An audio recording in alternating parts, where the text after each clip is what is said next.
पुराने समय की बात है। जापान के किसी गांव में एक मोनेस्ट्री हुआ करती थी। मास्टर शेन उस मोनेस्ट्री के प्रमुख हुआ करते थे, जो काफी सालों से वहां का संचालन कर रहे थे। वृद्धावस्था में पहुंचने के बाद एक दिन मास्टर काफी बीमार पड़ गए।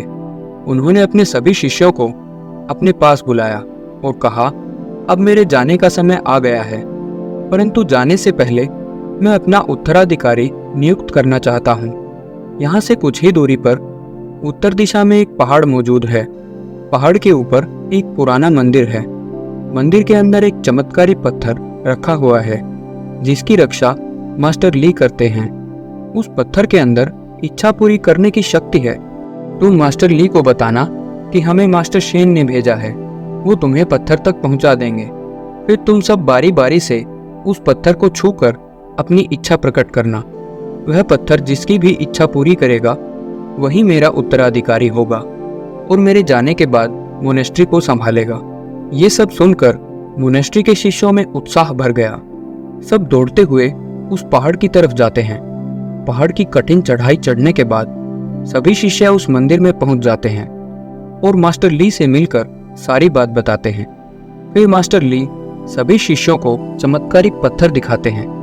उस पत्थर में एक अलग ही तरह की चमक थी, जिसने उन सभी शिष्यों की आंखों में हजारों सपने उजागर कर दिए थे। फिर वे सब बारी बारी से पत्थर को छूकर अपनी इच्छाएं प्रकट करने लगे। एक शिष्य ने पूरी दुनिया पर राज करने की इच्छा रखी, एक ने करोड़ों स्वर्ण मुद्राएं पाने की, इसी तरह किसी ने मोनेस्ट्री का प्रमुख बनने की इच्छा रखी, तो किसी ने अमर होने की इच्छा जताई, परंतु किसी की भी इच्छा पूरी नहीं हुई।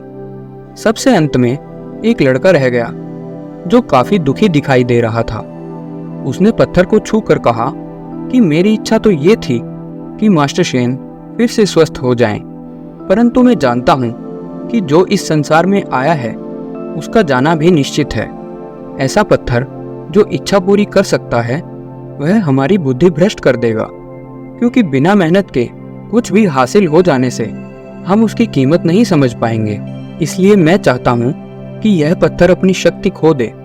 लड़के की यह इच्छा सुनते ही पत्थर दो भागों में टूट गया और उसकी चमक भी चली गई।